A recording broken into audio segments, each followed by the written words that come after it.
नमस्कार, आप देख रहे हैं रणक्षेत्र और मैं हूं आपके साथ शिवम दत्त मेहता। आज का मुद्दा बड़ा है। जी हां, लोकसभा चुनाव बेहद नजदीक हैं और गठबंधन के लिए अच्छी खबर है कि अब गठबंधन हो रहा है। जी हां, लोकसभा चुनाव के लिए चुनाव आयोग लगभग तैयारी कर चुका है। किसी भी समय चुनाव की तारीख का ऐलान हो सकता है, लेकिन इससे पहले राजनीतिक डील की खबरें आनी शुरू हो चुकी हैं। INDI गठबंधन के घटक दलों में शामिल आम आदमी पार्टी और कांग्रेस के बीच कई राज्यों के लिए गठबंधन की खबर सामने आई है। गठबंधन के तहत दिल्ली में आम आदमी पार्टी 4 सीटों पर चुनाव लड़ेगी, वहीं कांग्रेस को 3 सीटें मिली हैं। इसी के साथ ही गोवा में दोनों लोकसभा सीटों पर कांग्रेस चुनाव लड़ेगी, तो वहीं गुजरात की 24 सीटों पर कांग्रेस अपने उम्मीदवार उतारेगी। 2 सीटों पर आपके उम्मीदवार मैदान में उतरेंगे। तो अब जिस तरीके से भाजपा की तरफ से आरोप लगाया जा रहा था कि गठबंधन में अभी तक सीट फाइनल नहीं हो पाई है और जवाब देते बन भी नहीं पा रहा था, चाहे किसी भी डिबेट में आप देखें बार बार टाल मटोल किया जा रहा था, चाहे अभी भी कई जगहों पर यह मामला तो है ही, चाहे आप उसकी बात करें बंगाल की बात करें और आप पंजाब में भी देखें तो सीट शेयरिंग उस लिहाज से ठीक तरीके से नहीं हुई। लेकिन अब एक तरीके से आप यह समझिए कि सीट्स के बारे में डिक्लेरेशन हो चुका है। क्या है पूरा मामला, विस्तार से हमारी स्पेशल रिपोर्ट के माध्यम से समझिए कहां कहां पर सीट शेयरिंग फाइनल हो चुकी है।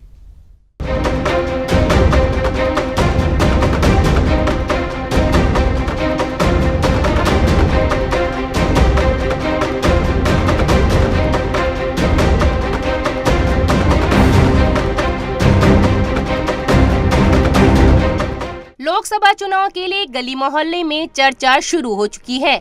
चुनाव आयोग अलग अलग राज्यों में जाकर चुनाव की तैयारी का जायजा ले रही है। राजनीतिक पार्टी रणनीति बनाने में लगी है। चुनाव आयोग किसी भी समय प्रेस कॉन्फ्रेंस कर चुनाव की तारीख का ऐलान कर सकती है, लेकिन इससे पहले पॉलिटिकल पार्टी समीकरण बनाने में जुटी हुई हैं।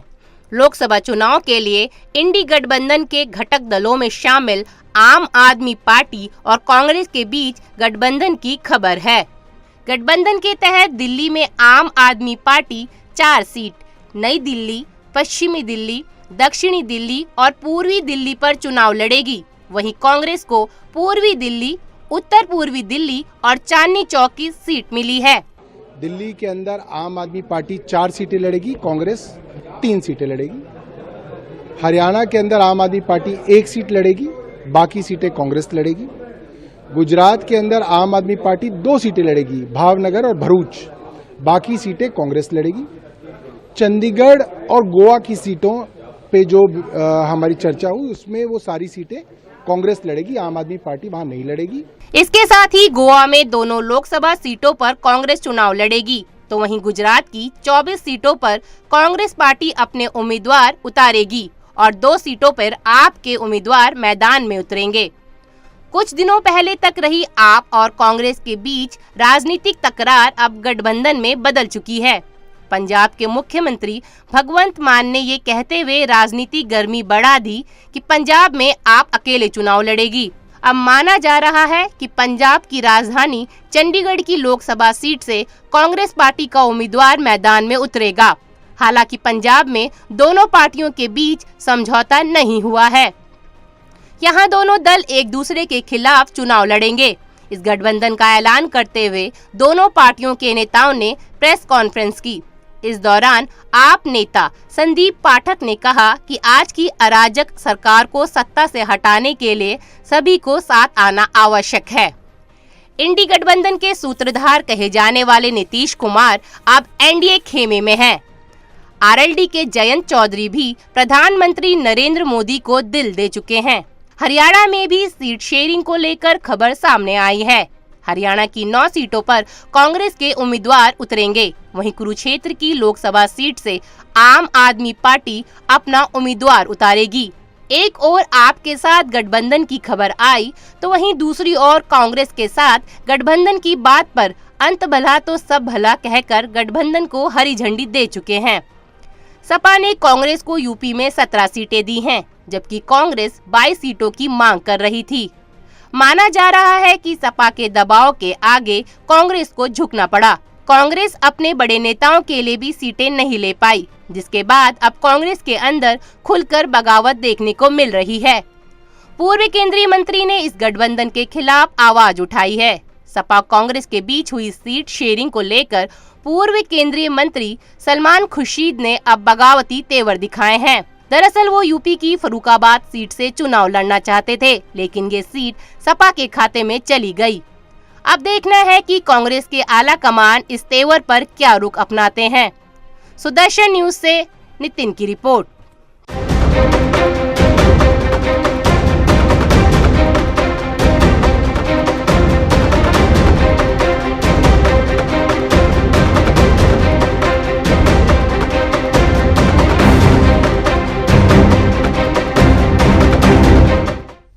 तो आपने देखा अब सीटें फाइनल होना शुरू हो चुकी हैं और अब आगे क्या होगा इंडी गठबंधन में। जिस तरीके से कुछ भी तालमेल पहले तो सही ढंग से नहीं देखने को मिल रहा था, लेकिन अब कांग्रेस और आम आदमी पार्टी के बीच में सीट शेयरिंग की बात जब सामने आ चुकी है, दिल्ली में 4 और 3 में जब सहमति बन चुकी है, उत्तर प्रदेश की भी बात करें तो सपा और कांग्रेस में कई सीटों पर सहमति बन चुकी है। लेकिन क्या चुनाव में इसका फायदा मिलेगा, नहीं मिलेगा? मैं चाहूंगा तमाम हमारे पैनलिस्ट जो है, हमारे मेहमान आपके टीवी स्क्रीन पर कुछ ही पलों में। जी हां, मैं स्वागत करता हूं पवन गोयल जी, बीजेपी के प्रवक्ता हमारे साथ इस वक्त मौजूद हैं, आपका धन्यवाद आप आए। अमित तिवारी जी, कांग्रेस के नेता, वो हमारे साथ हैं, आपका धन्यवाद आप यहां पर आए। और मैं यहां पर साथ साथ अमित शर्मा भी हमारे साथ हैं, आप प्रवक्ता, आपका भी बहुत बहुत धन्यवाद आप आए। मनोज लाल दास, जेडीयू के प्रवक्ता, वो भी हमारे साथ इस वक्त मौजूद हैं। अमित शर्मा जी, सबसे पहला बड़ा सवाल आपसे, कब से गठबंधन की तैयारी चल रही थी, कोशिशें चल रही थी, इंडी गठबंधन में सीट शेयरिंग फाइनल नहीं हो पा रही थी, लेकिन अब यह बड़ी खबर, आपकी पार्टी करप्शन के खिलाफ चुनाव मैदान में उतरी। पहले आपकी मुहिम थी कि भाई हमें देश से चुनाव में आना भी नहीं है पहले, लेकिन हमें सबसे पहले करप्शन को खत्म करना है। उसके बाद अरविंद केजरीवाल के द्वारा यह फैसला लिया गया कि भाई हम करप्शन को हटाएंगे। आपकी लड़ाई की शुरुआत जो हुई थी उस दौर में हुई थी जब कांग्रेस का शासनकाल था, और आपने यह कहा था कि भाई कभी भी गठबंधन नहीं किया जाएगा, लेकिन अब गठबंधन भी हो रहा है और तारीफें भी हो रही हैं और बीजेपी के खिलाफ एकजुट भी आप लोग हो गए हैं। क्या कारण रहा है इस सब चीज का? देखिए, भारतीय जनता पार्टी जो लोकतंत्र की हत्या करने के लिए आई और हमारी मुहिम थी कि हम करप्शन खत्म करके अपना सरकार बनाएंगे, और हमने वही किया, करप्शन खत्म किया और स्वास्थ्य, शिक्षा, बिजली, पानी के ऊपर हमने फोकस रखा और हमने सुविधाएं जनता को दी, और जनता ने हमें मैंडेट भी दिए। जनता ने हमें 2013 में दी, हमें 2015 में दी, 2020 में दी, फिर 2022 में दी, फिर पंजाब में भी हमें मैंडेट मिली। तो माइंडेड के जनता की नजर में हम समझा पा रहे हैं कि हम ठीक चल रहे हैं, और हमारा जो करप्शन खत्म करके अपना जो संवेदना लेकर के आए थे राजनीति के अंदर कि हम राजनीति करेंगे इस प्रकार के, तो हम ठीक कर रहे हैं। लेकिन सबसे बड़ी बात ये आ गई कि भारतीय जनता पार्टी लोकतंत्र की हत्या कर दी है, और एक नहीं कई बातों पे देखी गई। दिल्ली के अंदर जो पावर थी हमारी, वो अध्यादेश लगा करके ले गए, अपने बलबूते पे ले गए। चलिए ठीक है, हमारे पास राज्यसभा में अपना सीट नहीं था हमारा, चाहे हमारी को वोटिंग नहीं थी, तो हम वहां हार गए। तो सुप्रीम कोर्ट जाते, वहां लोकतंत्र की हत्या, कहीं भी जाते हम लोकतंत्र की हत्या। करप्ट ईडी के दम पे आप हर एक को डरा करके और अपनी सरकार बनाने की क्षमता रखते हैं। जो आपके खिलाफ बोल देता है उसको ईडी भेज देते हैं। केजरीवाल जी अपने गए, आपके खिलाफ बोल गए, केजरीवाल जी को आपने ईडी भेज दी। केजरीवाल जी को ऑफर दिया कि आप बीजेपी में आ जाओ, आपका सारा पाप धुल जाएगा। नहीं अमित शर्मा जी, ये आप संगीन आरोप लगा रहे हैं कि आपने कहा कि बीजेपी ऑफर दे रही है अरविंद केजरीवाल को, आम आदमी पार्टी के विधायकों को, या फिर जो भी कहिए, कैसे दिया जा रहा है? कोई ऐसा कोई कम्युनिकेशन है, कोई ऐसा कुछ आपके पास सबूत है जिसको आप सार्वजनिक कर सकते हैं? बिना सबूत के आरोप लगाना तो फिर यहां पर खाली एक बोलने वाली बात हो जाएगी ना। अमित जी, नहीं, सबूत भी है और सारी सार्वजनिक भी करेंगे हम, उसको टाइम आने पे सब कुछ कर देंगे। लेकिन ये ऑफर तो थी। पर आप जो मुख्य विपक्ष की तरफ से बार बार यही कहा जाता है कि ईडी का इस्तेमाल किया जा रहा है। क्या आपको लगता है आपकी पार्टी के जो नेता इस वक्त जिनको जमानत नहीं मिल पा रही है, बेल नहीं मिल पा रही है, उन पर करप्शन के चार्जेस क्या झूठे हैं? क्या कोर्ट की कार्रवाई पर आपको शक है? बीजेपी की मंशा पे आप कर सकते हैं? कोर्ट की कार्रवाई पे तो शक नहीं है, लेकिन आरोप भी साबित नहीं हुआ। संजय सिंह जी पे क्या आरोप साबित हुआ, मनीष सिसोदिया जी के ऊपर कोर्ट ने क्या आरोप साबित कर दिया, और आरोप साबित हो गया तो सजा भी होनी चाहिए। वो सजा भी नहीं हो रही है और बाहर भी नहीं आ रही। इसका अमित शर्मा जी, बेल क्यों नहीं हो पा रही? क्या कारण है? आप तो कानूनी दावपेच भी समझते होंगे, आपकी पार्टी लड़ रही है। आरोप क्यों नहीं साबित हो पा रहा है? वो तो ईडी का एक प्रक्रिया है कि ईडी अब जितना दिन तक उसको आपने इन्वेस्टिगेशन के लिए रखना चाहे रख सकती है, तो उस ऊपर चल रही है। लेकिन आरोप भी तो साबित नहीं हुआ कोर्ट में। ये लोग आरोप भी तो नहीं साबित किए कि हाँ ठीक है। अमित शर्मा जी, मनी ट्रेल मिला है, मनी ट्रेल की बात अगर कोर्ट के ऑर्डर में आती है, ये भी तो भाजपा यही दलील देती है कि भाई कोर्ट कह रही है कि मनी ट्रेल मिला है, उसको आप कैसे डिनाई करेंगे? क्या लिकर पॉलिसी में कोई घोटाला नहीं हुआ, शराब घोटाला नहीं हुआ आपकी तरफ से? आप कह रहे हैं आम आदमी पार्टी ने कोई घोटाला नहीं किया। बिल्कुल घोटाला नहीं हुआ, शराब घोटाला कहाँ हुआ? और क्या साबित हुआ?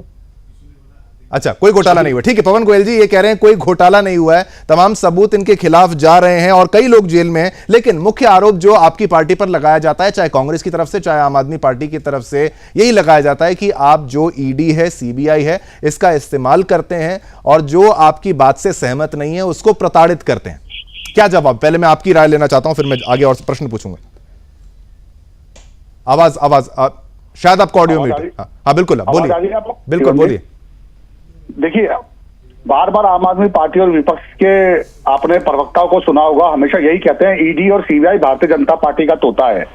क्या निचली अदालतें, क्या हाईकोर्ट अदालत, क्या सुप्रीम कोर्ट अदालत, क्या देश की जांच एजेंसी, क्या आर्मी, मिलिट्री और नेवी, क्या वो भी भारतीय जनता पार्टी का तोता है? अभी कुछ दिन पहले की रिपोर्ट आई थी सुप्रीम कोर्ट की, जिसको मनी के ऊपर आई थी कि कौन कैसा चंदा लेगा किस पार्टियों पे, तो बड़ी चेहरे पे हंसी आ गई थी विपक्षी पार्टियों के। सुप्रीम कोर्ट की बड़ी तारीफें कर रहे थे, लेकिन जब राम मंदिर के ऊपर मुद्दा आया था तो छोटा सा मुंह रह गया था। जब राफेल पे डांट खाई थी तो बहुत छोटा सा मुंह रह गया था। मैं एक एग्जाम्पल देना चाहूंगा शिवम जी आपके चैनल के माध्यम से, कि अगर झूठ की पार्टी का सर्टिफिकेट किसी को देना है ना, तो पूरे वर्ल्ड में एक आम आदमी पार्टी को मिलना चाहिए। उदाहरण के तौर पर इन्फोर्समेंट डायरेक्टरेट ईडी के लिए माननीय अरविंद केजरीवाल जी के शब्द थे जब रॉबर्ट वाड्रा जीजा जी के ऊपर डीएलएफ जमीन घोटाले का आरोप लगाया था। अगर मैं होता तो मैं ईडी से जांच करा के इनको जेल में भेज देता, मैं होता तो सोनिया गांधी को जेल में भेज देता, मैं होता तो राहुल गांधी को जेल में भेज देता। इन्होंने देश का पैसा खाया है, आज उन्हीं की गोद में जाके बैठ गए हैं और जीजा साला बन गए हैं। दूसरी बात, जिस एनसीपी से गले मिल गए, ये तो शरद पवार और इनकी बेटी, इन्होंने तो महाराष्ट्र को लूट लिया है, कांग्रेस से निकली हुई पार्टी है, इनकी गोद में बैठ गए। लालू प्रसाद यादव के लिए इन्होंने बिहार का नहीं पूरे देश का चारा खा लिया है, ये परिवारवाद के आरोपी है, आज उनकी गोद में बैठ गए, यूं हाथ मिला के बैठे हैं।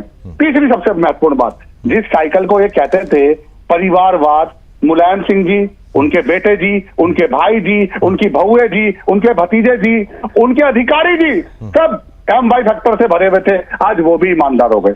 रही बात, अब शराब घोटाले की बात करते हैं। आप देखिए, मैं फिर वही बात कह रहा हूं, इन्फोर्समेंट डायरेक्टर ईडी और सीबीआई तो भारतीय जनता पार्टी का तोता इनके हिसाब से हो सकता है, तो फिर इनको 2-2 साल तक सत्येंद्र जैन जी को जमानत क्यों नहीं मिल रही, मनीष सिसोदिया जी को जमानत क्यों नहीं मिल रही, संजय सिंह जी को जमानत क्यों नहीं मिल रही? और पवन गोयल जी, इनकी दलील भी मैं आपको बोल दूं, कह रहे हैं कि भाई जमानत नहीं मिल रही पर प्रूफ भी नहीं हो पा रहा है जी।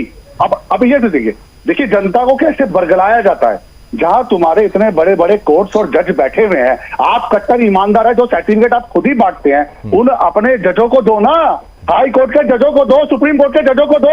जनता और चैनल पे बैठ के झूठ क्यों बोलते हो हम कट्टर ईमानदार हैं? अगर ये शिवम जी ईमानदार होते, आप और मेरे ऊपर तो ईडी सीबीआई का नोटिस नहीं आया, अगर आ भी गया तो हम कोर्ट जाके अपने आप को वेरीफाई करेंगे ना, हम ईमानदार हैं। वो 100 करोड़ रुपए का पैसा पार्टी फंड के अंदर आया आम आदमी पार्टी का, उसका जवाब कौन देगा? ये इन्हीं का जो पहले आरोपी बनाया हुआ आज वो गवाह बन गया, वो इनके बारे में पोल खोल रहा है, वो कहां से आया? 70 हैंडसेट इन्होंने तोड़ दिए, इतने इन्होंने नंबर्स बदल लिए, वो प्रूफ ऐसे ही विदाउट एनी एविडेंस। अगर एविडेंस ना होते ना तो देश की पर एक और बड़ा आरोप पवन गोयल जी जो आप पे लगा रहे हैं कि खरीद फरोख्त का आरोप आप पर लगा रहे हैं, कोई सबूत कह रहे हैं वक्त आने पर सबूत देंगे, लेकिन बार-बार आरोप लगा रहे हैं, कुछ इसमें कुछ है? शिवम जी सुनिए, अब इस बात बहुत बढ़िया सवाल किया आपने, मैं इनको चैलेंज करता हूं चैनल के माध्यम से, इनको और इनके मुख्यमंत्री को, आम आदमी पार्टी को, आप नाम बताइए, आप ऑडियो डिटेल दिखाइए, आप व्हाट्सएप रिकॉर्डिंग दिखाइए, आप कोई वीडियो दिखाइए।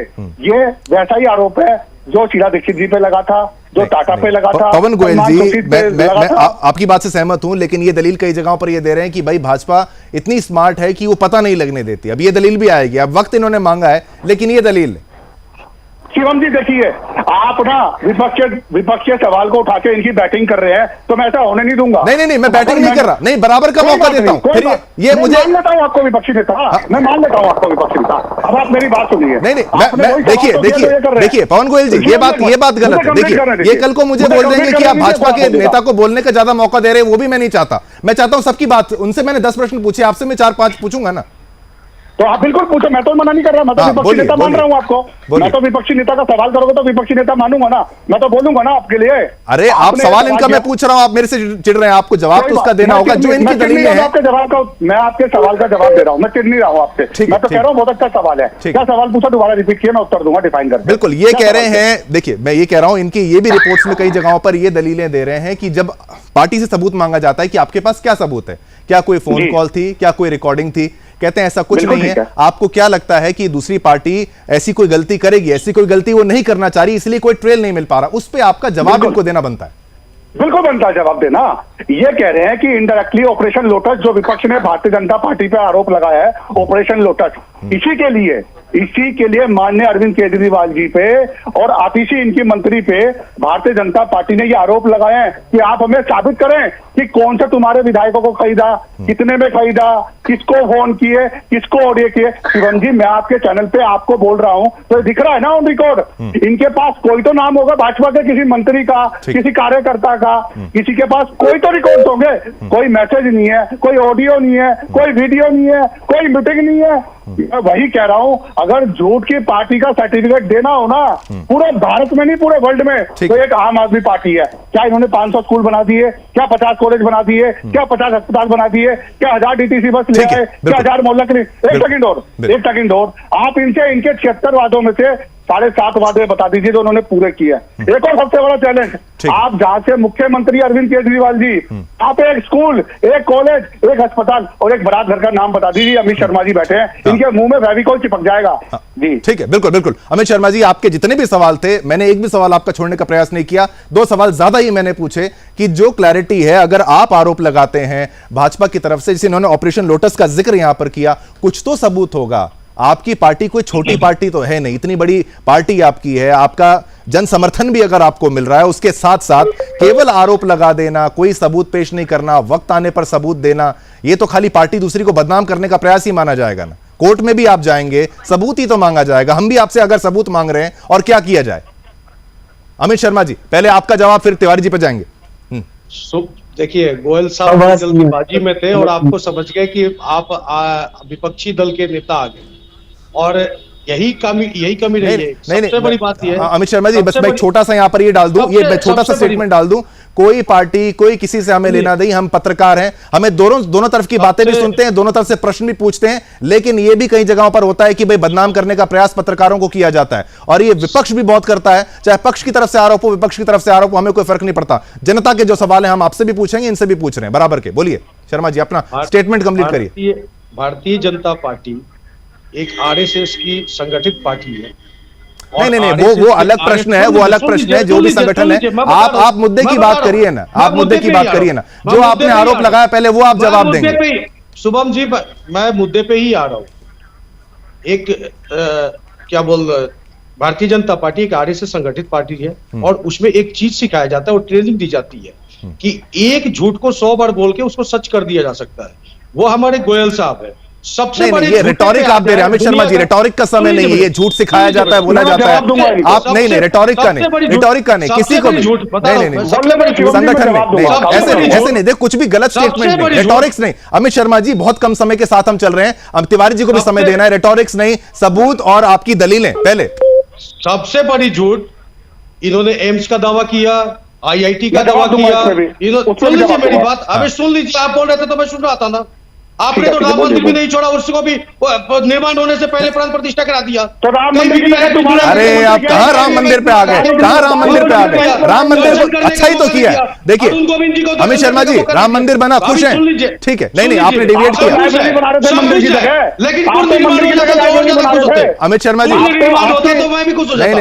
राम के मुद्दे पर कोई कॉम्प्रोमाइज नहीं, राम के मुद्दे पर कोई कॉम्प्रोमाइज नहीं। शर्मा जी, एक प्रश्न, राम मंदिर अगर बन गया, प्राण प्रतिष्ठा हो गई, क्या गलत हो गया? मैं तो खुद दर्शन करके आया हूं, एक दिन मिले भी। मैं शिवम जी, मैं बहुत खुश हूं, लेकिन पूर्ण निर्माण होने के बाद प्राण प्रतिष्ठा रखा जाता। आप क्या इंतजार ही करवाते रहेंगे? आप क्या इंतजार करते रहेंगे? आप साधु संत समाज के थोड़ी ना है, आप साधु संत समाज के थोड़ी ना है। मैं गया ना राम मंदिर, मुझे पता है कि मेरी भावना है, जनता की भावना है, इसी बात के चलते विपक्ष मार खा रहा है। अमित शर्मा जी, ये मुद्दा ही ना उठाइए, मैं तो कह रहा हूं आप सबकी भावना है। तो कितने आईआईटी बन गए? ठीक है, कितने आईआईटी बन गए? बिल्कुल, आपको मैंने बार बार ये पूछा कि खरीद फरोख्त का जो आरोप आप बीजेपी पर लगाते हैं, आप डेविएट कर रहे हैं। ठीक है, कोई नहीं। अमित तिवारी जी, आपको मैं मौका देता हूं यहां पर, क्योंकि डिबेट का कुछ एक टाइम फ्रेम भी हमें रखना पड़ता है। जिस तरीके से समय लग रहा था, INDI गठबंधन जो है आपका, पहले ही कह रहे थे कि सीट शेयरिंग होगी, हो नहीं पा रही थी। ममता दीदी ने वहां पर जिस तरीके से कह दिया, हम अकेले एकला चोलो की बात कर दी वहां पर। पंजाब में भी कह दिया जा रहा था पहले भगवंत मान की तरफ से कि एक थी कांग्रेस। अब ये सारी बातें क्या भुला दी गई हैं? कुछ आगे बढ़ चुके हैं, या फिर बैकडोर में मीटिंग हो रही थी कि भाई जनता के सामने ऐसा, मतलब जो छवि बन रही थी वो थी कि भाई कुछ फाइनल नहीं हो पा रहा है, मीटिंग्स में एक मत नहीं हो पा रहे हैं, या और ये कई जो टीवी चैनल्स पर दलील देते थे प्रवक्ता, कहते थे आपको लगता होगा कि भाई मीटिंग्स नहीं हो रही, लेकिन हम बात कर रहे हैं, कांटेक्ट में। तो क्या इसी का नतीजा है कि कुछ सीटों में कम से कम गठबंधन की खबर सामने आई है? जी नमस्कार शिवम जी, आपने बहुत अच्छा प्रश्न किया है कि हमारा गठबंधन है, हम विपक्ष की भूमिका में हैं और हम लोकतांत्रिक मूल्यों का पालन करते हुए कैसे कब किससे बात करनी, किससे कैसे सीट शेयरिंग करनी, वो हमारा व्यक्तिगत निर्णय है हम सभी पार्टियों का। ये प्रोपेगेंडा चलाने वाले लोग कौन है कि सीट शेयरिंग नहीं हो रही है? आप बता दीजिए कि एनडीए गठबंधन में किस स्टेट में सीट तय हुई है? कि उस एनडीए गठबंधन में क्या इंडिया गठबंधन से ज्यादा? तिवारी जी, एक छोटा सा प्रश्न पूछूंगा, एनडीए, एक छोटा सा प्रश्न पूछूंगा, 10 सेकंड लूंगा मैं आपको। इस वक्त ज्यादा जरूरत गठबंधन की किसको है? INDIA को या एनडीए को?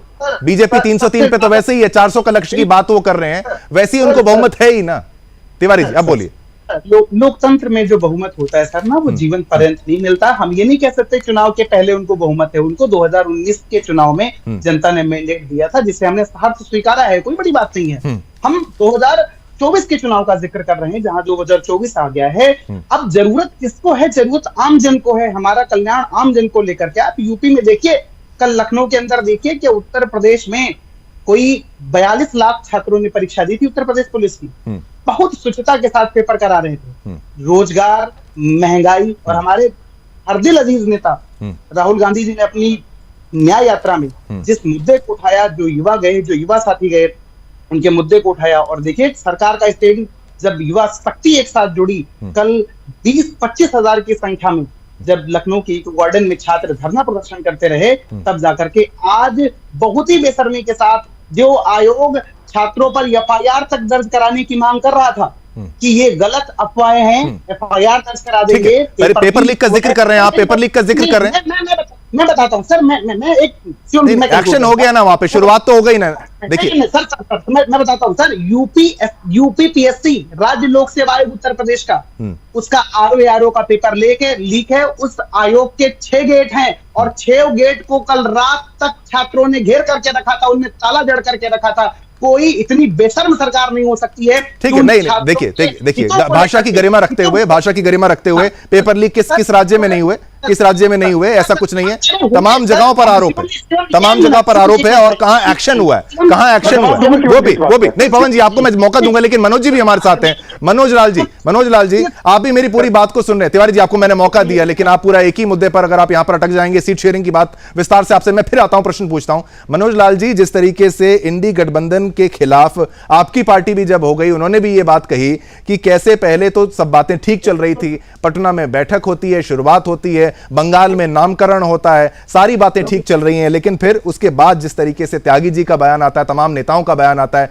कि भाई हमको तो ऐसा लग रहा था जैसे हम कोई कार्यकर्ता हैं कांग्रेस के, हमें तो ऑर्डर दिए जा रहे हैं, हमें ऐसा महसूस हो रहा है, इसीलिए हमने ये फैसला लिया। लेकिन बार बार आप पर पलटने का आरोप विपक्ष जरूर लगाता है।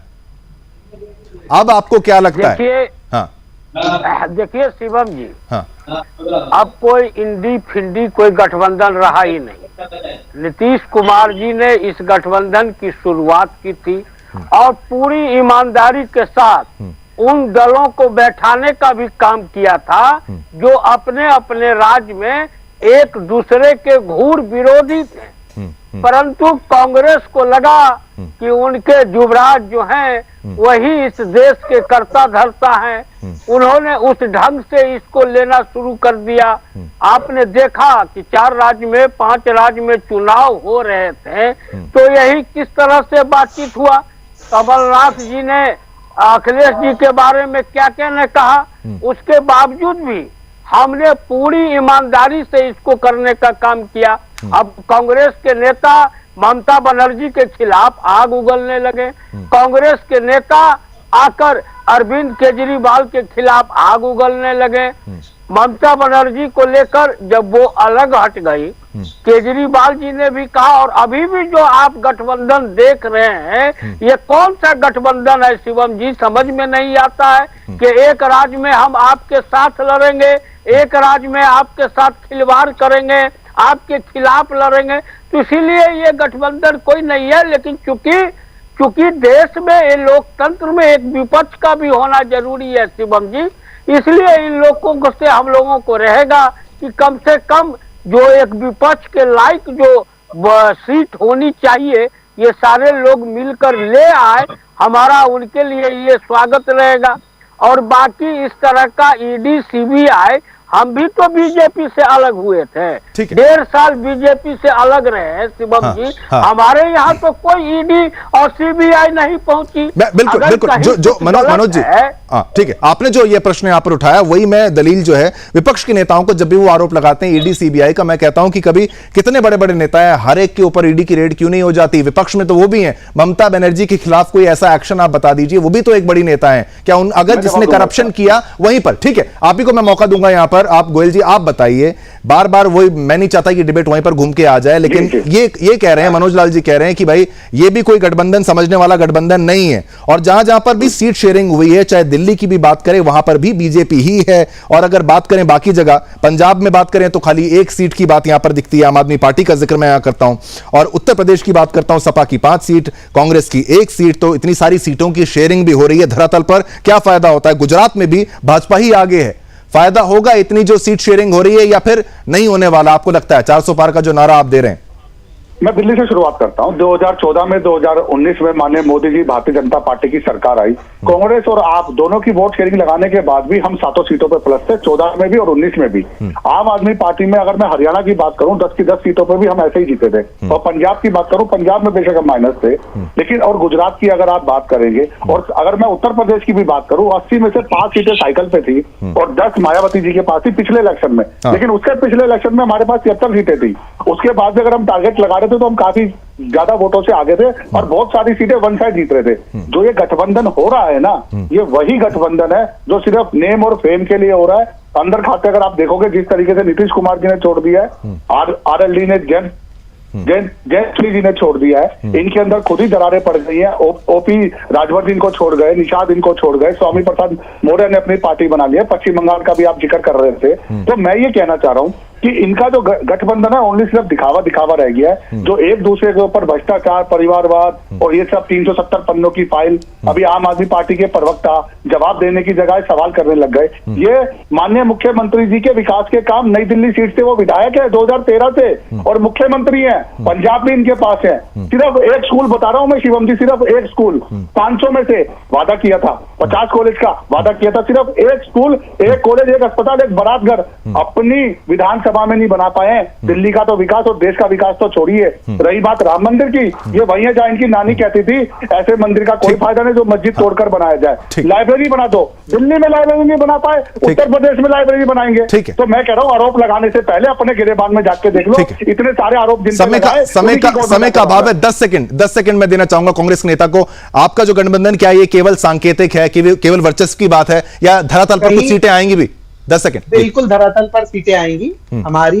हम जनभावना के अनुसार कार्य कर रहे हैं। हमें एक दूसरे के प्रमाण पत्र से लेने की आवश्यकता नहीं है। हमें उनके प्रमाण पत्र नहीं चाहिए जो कल तक भ्रष्टाचार के आरोप लगाते हैं, कल तक लगाएंगे। और आज अगर उनके गठबंधन या उनकी पार्टी में शामिल हो जाएंगे तो उनको नहीं, बिल्कुल वही बात घूम फिर के वहीं पर आ जाती है कि भाई जो पार्टी में आता है नहीं आता है वो सब। समय का अभाव है, माफ कीजिएगा, मैंने सभी को बराबर का मौका दिया और सभी से पुरजोर तरीके से सही प्रश्न पूछे हैं। अगर माफ कीजिएगा किसी से नहीं पूछे हो, किसी भी पार्टी का समर्थन कहीं पे किसी भी टीवी चैनल पर वास्तविक तौर पर कोई पत्रकार नहीं करना चाहेगा, वो जनता की बात करता है। सभी का धन्यवाद करूंगा। पवन गोयल जी आपका धन्यवाद, अमित तिवारी जी धन्यवाद, अमित शर्मा जी धन्यवाद, मनोज लाल दास जी आपका भी धन्यवाद मैं करता हूं। अमित शर्मा भी हमारे साथ है, आपके प्रवक्ता। सभी का धन्यवाद करते हुए ये मामला आप समझने वाली बात है कि अब कम से कम गठबंधन की खबर सामने तो आ रही है, सीटों की बात सामने तो आ रही है। पहले तो इंडी गठबंधन में सीट शेयरिंग ही नहीं हो पा रही थी। अब देखना होगा लोकसभा चुनाव में क्या कुछ असर पड़ता है या फिर भाजपा का अब की बार 400 पार वाला जो नारा एनडीए का वो सफल होता है, सही होता है या नहीं। इसी के साथ आज मुझे यानी शिवम दत्त मेहता को आगे दीजिए। कल फिर एक नए मुद्दे के साथ आपके समक्ष पेश हो जाऊंगा। मेरी तरफ से आप सभी को